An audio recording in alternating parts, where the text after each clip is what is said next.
Vamos a ir a la palabra de nuestro Dios y les invito al libro de Gálatas, de nuestra segunda lectura, capítulo 1, versículo 6. Gálatas, capítulo 1, versículo 6. Estoy maravillado de que tan pronto os hayáis alejado del que os llamó por la gracia de Cristo para seguir un evangelio diferente. Y nuestro tema para esta tarde se titula El Evangelio contrastado. Aquí hallamos un tremendo mensaje donde nos habla del verdadero Evangelio que está siendo atacado en este contexto de esta carta, versus estos falsos evangelios y sus terribles y lamentables consecuencias. Y Pablo escribe a iglesias en la provincia de Galacia, lo que hoy día es Turquía, donde Pablo había llevado el Evangelio, la verdad de la palabra del Señor, la salvación por la fe y nada más que la fe.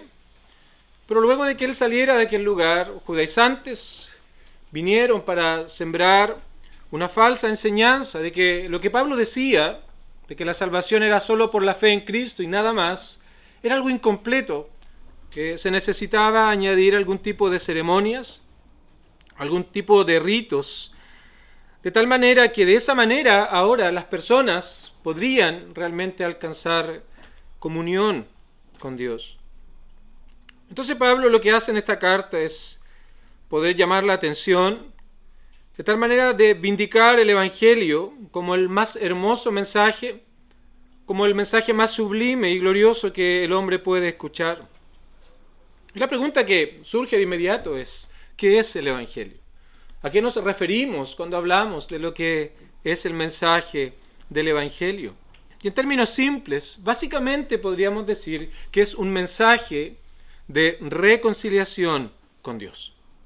En términos muy simples, hay muchas definiciones. Y hoy día vamos a poder usar esta definición para presentar el Evangelio como un mensaje, palabras que son entregadas y que tienen como objetivo entregar argumentos, razones del por qué es necesario la reconciliación con Dios para poder tener comunión con Él. Así que, ¿qué dice este mensaje para ser reconciliados? ¿Cuáles son las verdades, los fundamentos del mensaje del Evangelio? En primer lugar, el mensaje del Evangelio comienza con lo que tiene que decirnos acerca del único y verdadero Dios, acerca del Creador. Entonces, y esta es una pregunta clave que cada persona debe hacerse. ¿Quién es Dios? ¿Quién es Dios? Y es una pregunta clave porque la base del Evangelio es un correcto entendimiento acerca de quién es Dios. Si erramos aquí, ten por seguro que habrás perdido por completo el Evangelio.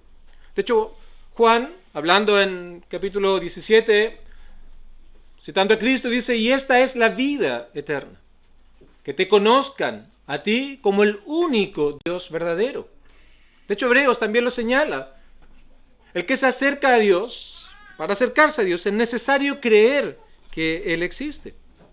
Así que el Evangelio lo que hace es proveernos estas respuestas porque nos enseña acerca de Dios, su carácter, sus atributos, lo que Él ama, lo que Él desprecia, su grandeza, su perfección. Así que, obviamente, el Evangelio comienza hablándonos acerca de Dios. Por ejemplo, nos habla acerca de su santidad, cuánto Él desprecia el pecado. Nos presenta sus estándares resumidos en los 10 mandamientos. De tal manera que si alguien quiere ser o alcanzar comunión con Dios por medio de las obras, es como que Dios presentara, aquí están mis normas, mis estándares, resumidos en los 10 mandamientos. De tal manera que cada minuto y segundo de la vida deberías cumplirlo en su total dimensión. Y de esa manera entonces has de poder tener comunión conmigo. Entonces, en primer lugar, nos muestra su santidad, sus perfecciones, su pureza. Pero aquí está el contraste que encontramos entre el verdadero evangelio y el falso evangelio, porque lo primero que hace un falso evangelio es desviarnos acerca de quién es Dios. Y de hecho el versículo número 6 es precisamente la sorpresa que tiene el apóstol Pablo aquí. Estoy maravillado de que tan pronto os hayáis alejado del que os llamó por la gracia de Cristo. Porque cualquier otro mensaje que no sea el mensaje del Evangelio, la primera consecuencia es que te aleja de Dios, te aparta de este Dios santo para presentar tal vez un Dios de acuerdo a nuestra propia idea. Un Dios que sea alguien como tú, un Dios que sea tu compadre. Así que no te preocupes, no pienses en lo que hagas, no razones con respecto a aquello, no te preocupes, Dios es un Dios de amor. De tal manera que en ese último gran día vamos a llegar al cielo y Él en su amor nos va a abrir las puertas de la eternidad, independiente de lo que nosotros hayamos hecho aquí en la tierra. Entonces, si lo piensas, el conocimiento acerca de Dios es la base y el fundamento de lo que es el verdadero evangelio. Y las consecuencias de ser apartados de Dios son consecuencias lamentables. Así que eso es lo primero que el evangelio nos enseña y cómo el evangelio falso nos aparta de este fundamento que se presenta en el evangelio. Pero hay algo más que el evangelio nos muestra. Es que el ser humano ya no está en comunión con Dios. Nos habla de la realidad acerca de quién es el hombre delante del Creador. Y para entender esto debemos remitirnos al jardín del Edén cuando Dios creó al hombre. Dice que lo hizo bueno en gran manera. El hombre tenía comunión con Dios.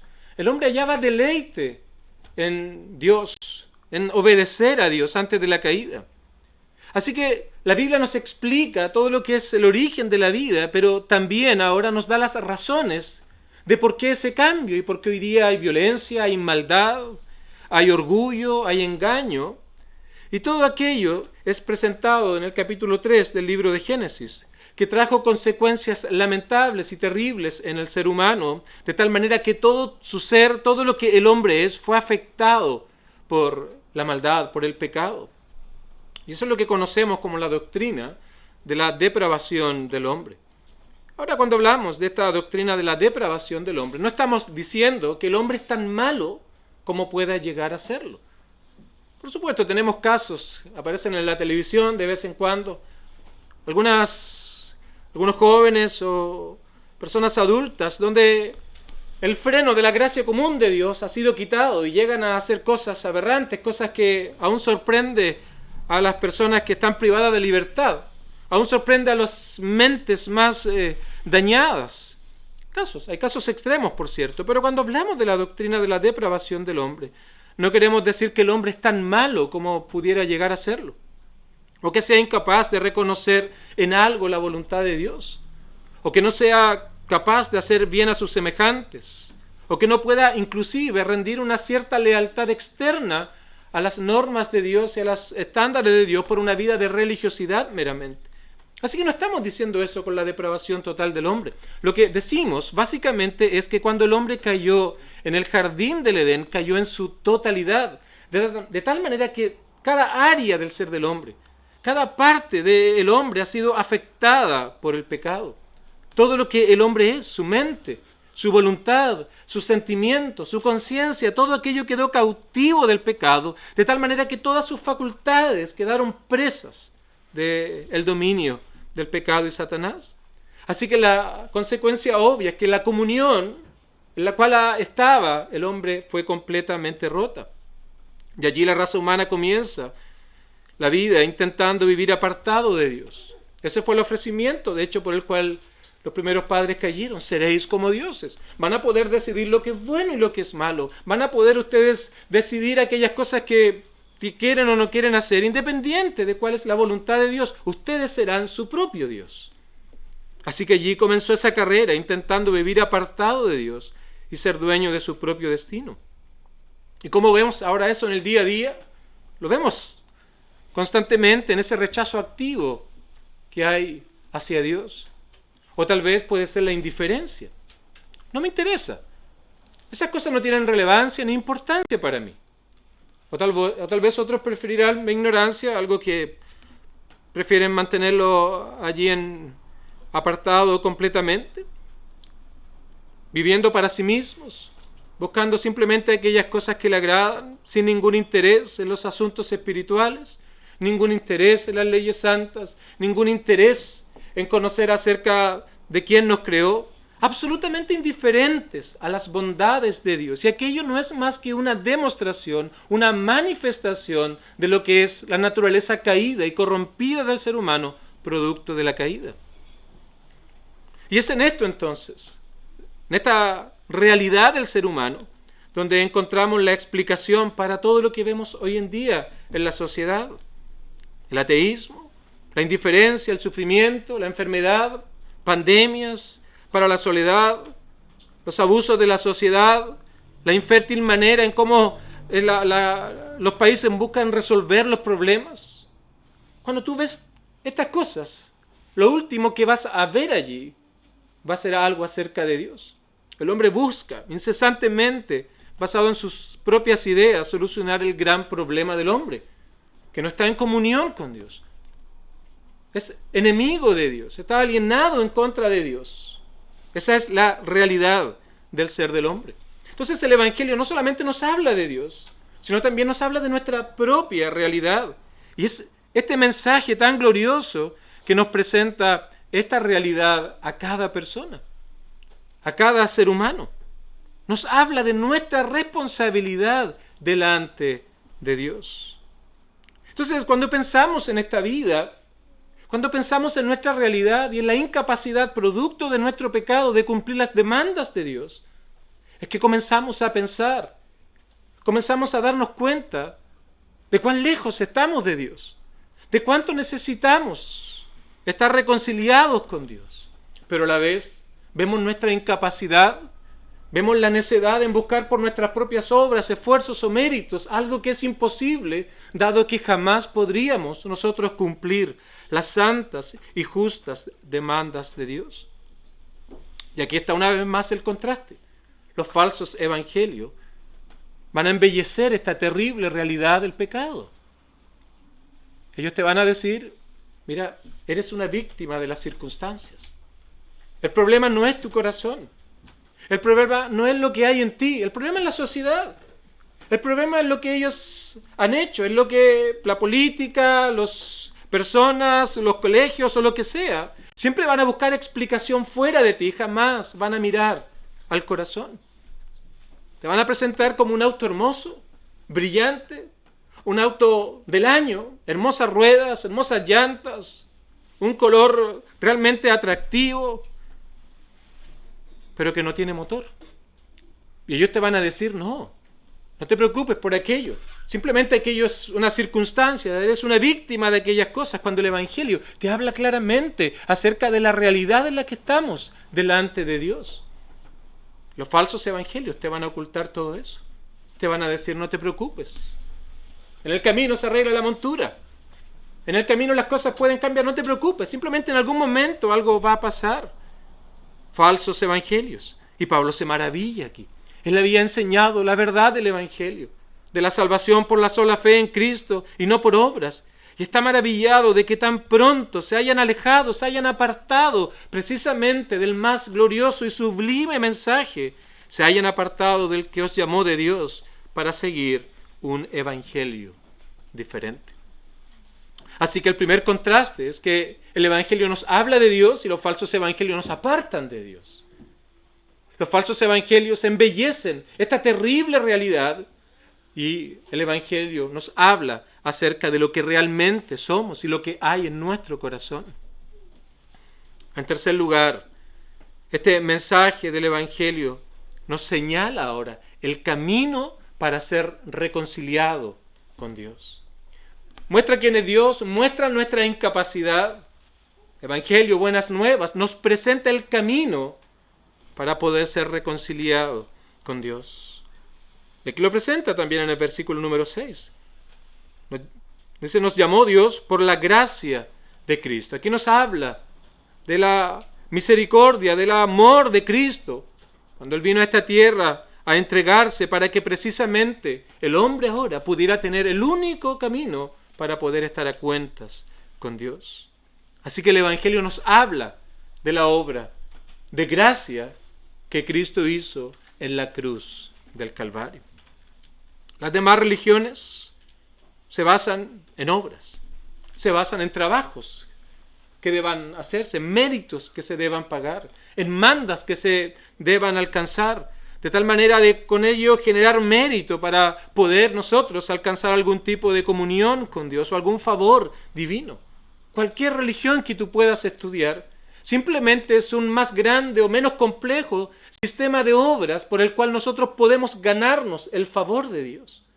Pero el Evangelio nos muestra la incapacidad, nos muestra que no podemos hacer nada y nos apunta al camino por el cual nosotros podemos ser reconciliados con Dios. Las religiones se basan en obras, el Evangelio simplemente te dice no hay nada que tú puedas hacer por tu propia alma. Absolutamente nada que tú puedas hacer por tu alma para estar en comunión con Dios. Porque Dios lo ha provisto absolutamente todo. No hay nada que nosotros podamos ganar por nosotros mismos. La obra ya ha sido terminada, ya ha sido completada por nuestro Señor en la cruz del Calvario. ¿Cuál fue aquella gran obra que hizo en la cruz? Dijimos, Dios es santo, pero también Dios es justo. Así que cada orgullo, cada mentira, cada maldad, cada mala palabra, cada mal pensamiento, cada acción, cada sentimiento que hemos tenido ha estado contaminado por el pecado. De tal manera que este pecado debe ser tratado por Dios, porque Dios es justo. Y Romanos nos presenta cuál es la consecuencia del pecado. La paga del pecado es muerte. No solamente muerte física, de la que hablábamos la semana pasada, sino también muerte espiritual. No podemos estar en comunión con Dios, no podemos alcanzar la gloria, el estándar, la medida de Dios. Por lo tanto, estamos condenados a un infierno eterno, a una condenación eterna. ¿Y qué fue lo que Cristo hizo en la cruz del Calvario entonces? Es tomar esa deuda que el hombre tiene, que segundo tras segundo ha ido acumulando. Y eso acumula ira de Dios para la eternidad. Y lo que Cristo entonces hizo en la cruz es tomó aquella deuda que hemos contraído en contra de nuestro Creador y Él por medio de su sacrificio en la cruz la pagó. Recordarás aquella última frase, o una de las últimas frases de nuestro Señor, tetelestai, consumado es. Básicamente nos habla de esto, nos dice la deuda ha sido pagada. De tal manera que el hombre ya tiene un camino por el cual puede ser reconciliado con Dios. Él ha pagado la deuda. Él ha satisfecho las demandas justas y santas de Dios por el pecado.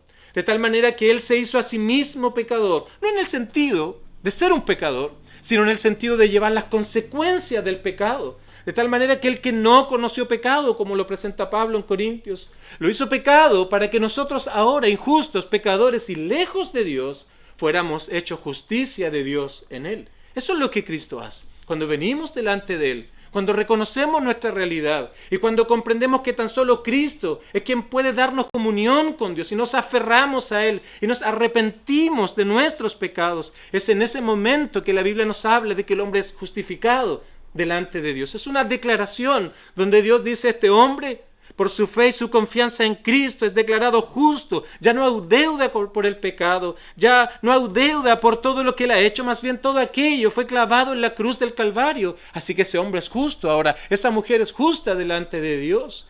Y ahora hay herencia, hay bendición, hay vida eterna para él. Eso es lo que Cristo hizo en la cruz. Y Pablo muestra esta preocupación por estas personas, porque el Evangelio diferente nos aparta de todas estas cosas. Nos aparta de la exclusividad de Cristo para ponerla en las obras, para basarla en ceremonias, para basarla en circunstancias de ese tipo. Así que Pablo contrasta el Evangelio que él había anunciado, que él había predicado, con estos falsos evangelios que nos apartan de Dios, embellecen la terrible realidad del pecado y minimizan la obra de gracia que Cristo hizo en la cruz del Calvario. Eso es lo que hace un falso evangelio. La pregunta es, finalmente, ¿cómo es que yo soy reconciliado con Dios? Y con esto vamos a concluir en esta tarde. La Biblia nos habla de dos cosas. En primer lugar, el arrepentimiento y en segundo lugar, la fe en Cristo, de la cual acabo de hablar. ¿Qué es arrepentimiento? ¿Cómo entendemos el arrepentimiento? El arrepentimiento es básicamente un cambio de mente. El remordimiento es un dolor pasajero. Es, ay, qué mal, para volver a hacerlo mañana. El arrepentimiento es un cambio de mente con respecto al pecado. Porque antes pensábamos en el pecado en cómo afecta a otros. Y ahora entendemos el pecado en cómo ofende a Dios. Así que lo primero es un cambio de mente con respecto a mi propia pecaminosidad. Porque también hay un cambio de mente con respecto a quién es Dios y su santidad. Es un arrepentimiento que trae dolor, aflicción, al pensar en la terrible consecuencia de la vida que llevábamos lejos de Dios, producto de esos falsos evangelios a los cuales habíamos estado expuestos, o a nuestra indiferencia, a nuestro rechazo a Dios. Así que esto trae, como dije, un dolor profundo como consecuencia, al ver nuestra culpabilidad, al ver cuán faltos somos delante de Dios, al ver el castigo eterno al que estábamos yendo, producto de esta terrible realidad en la cual estábamos. Eso es arrepentimiento. Pero también nos habla de fe. ¿Qué es fe ahora? Cuando hablamos de fe, ¿a qué nos referimos? En primer lugar, es conocer acerca del mensaje del Evangelio. Es conocer todo lo que Cristo hizo en la cruz del Calvario. Es conocer quién es Dios. Es conocer acerca de, como ya mencioné, su santidad, su justicia. Es conocer su amor, en que siendo aún pecadores, Cristo murió por nosotros. Es conocer nuestra terrible realidad. Pero no solamente conocer, el mundo está lleno de gente que conoce acerca de Dios. Hace un par de años atrás, más del 90% de este país decía creer en Dios. Y no podemos decir que el 90% de las personas eran salvas. Porque hay algo más que meramente conocer. En segundo lugar, es un aceptar que el mensaje de la Biblia, el mensaje del Evangelio es verdad. Yo acepto lo que la Biblia tiene que decir acerca de mi propia realidad, acerca de Dios, acerca del camino de salvación que se halla en Cristo. Pero hay algo más. Porque solo conocer y aceptar nos lleva a una vida de religiosidad. No solamente entendemos, sino aceptamos muchas cosas, pero estamos ahí y nada más. Y podemos hacer muchas cosas y actividades espirituales sin tener fe sincera en Cristo. Porque la fe también implica confiar en que lo que hizo Cristo en la cruz del Calvario es suficiente y no necesito absolutamente nada más para poder estar a cuentas y en comunión con Dios. Es confiar, es aferrarme a Cristo. Es aferrarme a Él con todo mi ser. Eso es, la fe es como una mano, usualmente se presenta como una mano que te lleva y te aferras a aquella promesa, a aquella verdad de que tan solo en Cristo hay salvación y vida eterna. Fe, qué hermosa palabra, es como cuando uno se está ahogando. La primera cosa que tú tienes que saber para pedir ayuda es ver tu realidad. Me estoy ahogando, debo conocer mi situación. La segunda, ¿cuál es? Debo aceptar que me estoy ahogando y que ya no tengo fuerzas, que ya no puedo hacer mucho. Y cuando pides ayuda, entonces viene el salvavidas y ahí está el confiar. Te entregas confiando en que Él te va a llevar a la orilla. Queridos amigos, eso es fe. Es una confianza total, plena, completa y absoluta en lo que Cristo hizo en la cruz del Calvario. Ese es el Evangelio. Es que tú eres salvo por la gracia de Dios, mediante la fe y solo fe en Cristo. Eso es el Evangelio verdadero. Y esto es lo que Pablo está contrastando aquí con los falsos evangelios. Porque el falso evangelio olvida todo lo anterior. Le pone un manto de dudas. Lo nubla. Cubre estas verdades y mantiene tu mente ocupada en otras cosas. ¿Cuáles son aquellas cosas en las cuales tal vez tu mente estuvo o ha estado ocupada por tanto tiempo? Tal vez puede ser la religiosidad.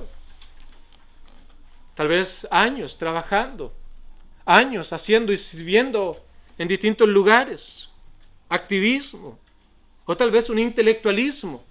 Nos conformamos con conocer las verdades, inclusive las aceptamos, pero aún pensamos que podemos ganarnos la salvación por medio de actitudes externas y dejamos a Cristo fuera. Aquello no es más que un falso evangelio.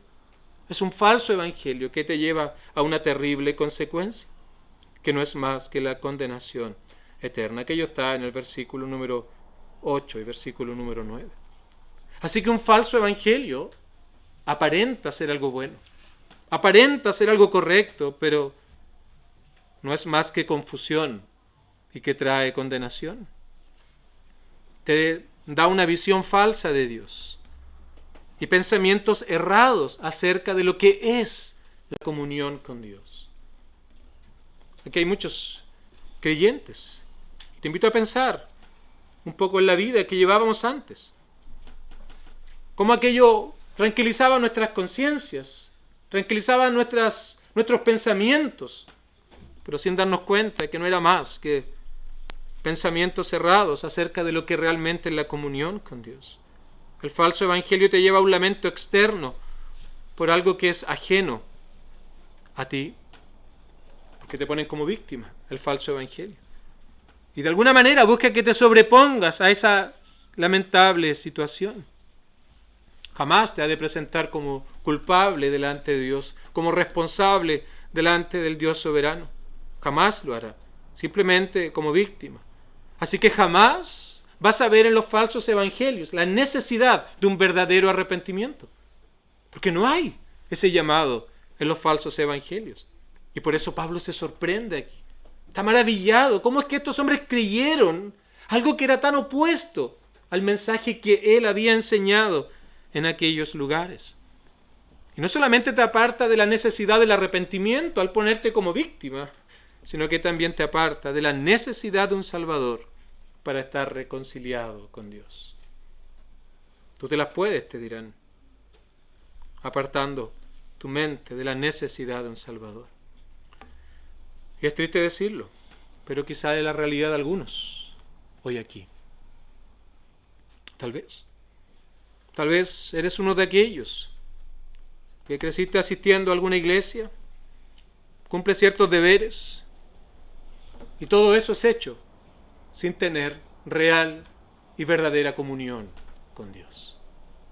Puede ser que estés envuelto en distintos asuntos y piensas como los judíos, que la salvación era por herencia, por ceremonias o por conocimiento meramente, apartando la obra de Cristo de cualquier fórmula que ellos podrían tener. Pero también aquí está la gracia de Dios, en mostrarnos la manera en cómo podemos estar en comunión con Dios, de ser verdaderamente libres. Y esta manera es simplemente conocer la verdad. La verdad os hará libres, dice Jesús en Juan. La verdad acerca de Dios, la verdad acerca de mi propia realidad, la verdad acerca de lo que Cristo hizo en la cruz del Calvario, la verdad de mi propio arrepentimiento, de la fe en Cristo para perdón de pecados y vida eterna. Sin creer esto, es imposible agradar a Dios. Es imposible ser reconciliado. Queridos amigos, debes confiar y depender del sublime amor de Cristo. No hay otro camino, esa es la gracia de Dios. Si de nosotros dependiera, si nos hubiera dejado un listado de cosas por hacer, el cielo estaría vacío, completamente vacío. Pero Dios en su gracia nos llama a confiar y a depender completamente en el amor de Cristo por almas perdidas, a depender de lo que Él hizo en el Calvario, a depender de su poder. Queridos amigos, confía en Él. Si tú lo haces con sinceridad, si reconoces estas verdades, aceptas estas verdades y confías en Él con todo tu corazón, la promesa es que Él te recibirá. Te hará su hijo, su hija, y tendrás tremendas bendiciones para ti. Pídeselo con todo tu corazón. Aún en esta tarde, en esta noche, al llegar a tu casa, puedas orar al Señor y decirle: Señor, esta es mi realidad, esta es mi condición, estos son mis pecados, estas son las cosas que yo he hecho en mi vida, cada segundo, cada instante, cada minuto. Estos han sido mis pensamientos y me he conformado con actitudes, me he conformado con mucho tipo de cosas que tranquilizaban mi conciencia. Pero hoy me doy cuenta que aquello no sirve, aquello no me acerca a ti, aquello no me hace ni siquiera un centímetro me acerca a ti, en absoluto, más me aleja de ti al pensar que puedo hacer algo por mí mismo fuera de Cristo. Díselo con todo tu corazón. Señor, esta es mi realidad, este es mi problema, pero también veo que tu amor es mostrado en Cristo en la cruz del Calvario. Que este sea el día cuando puedas plenamente creer en el Evangelio y por la obra de Dios en tu corazón puedas alcanzar comunión y reconciliación con Dios. Que el Señor nos ayude a todos.